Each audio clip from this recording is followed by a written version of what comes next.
Many people are calling new advanced nuclear fission. So this is fission. This is similar to the existing nuclear technologies, which currently provides about 20% of the power in the U.S.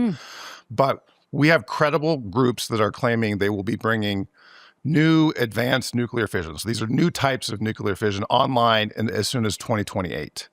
And we have a portfolio company called Radiant Nuclear, which does micro nuclear reactors. So these are 1 megawatt.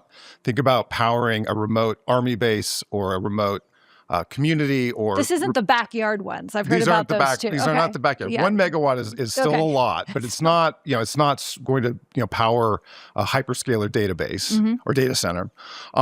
They are credibly going to turn on their first live reactor this year sometime in the Idaho National Labs dome test facility. So this is a dome where you can turn on reactors in a low consequence way and get the data and use that for subsequent approval. When they turn that on, that'll be the first new advanced nuclear reactor turned on in the U.S.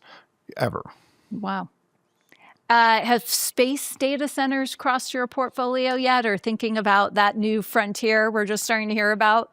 So yeah, DCVC, we've been investing in space for a long time, in space tech. Obviously, Planet Labs was an early bet of ours from over a decade ago. I ran into Will, the CEO, right out there yesterday. Yeah, exactly. Will is terrific. And we have looked at some of the space data centers.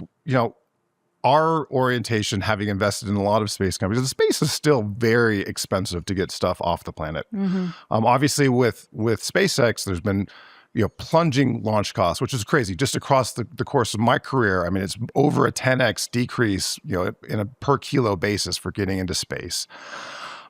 I still wonder if it's going to be cost competitive to launch a whole bunch of NVIDIA chips into space, which are it's heavy and cooling and expensive, and every once in a while those rockets blow up. But it's exciting, but I still I think we really need to understand the unit economics of why it makes sense to do compute in space. So we're big investors in many of the leading tech bio companies, and I'll define tech bio. So tech bio, in our view, is a company that starts out first and foremost to build a novel, highly structured proprietary database, which is ready-made to be able to run AI algorithms on or other machine learning. And then they use that to go off and hit targets in therapeutics or diagnostics. So it's sort of the reverse of a typical biotech company. That's why they've sort of reversed the term. And these companies also, it's a little bracing. They take longer than sort of the traditional biotech company where you're coming in and they already have sort of some development candidates identified. And it's really building this computational piece first that they then go off and do that. So that's what we're excited about right now. We think we're in the early innings of tech bio. So presumably AI helps there. I think if you're sifting through data, it seems like a good AI use case.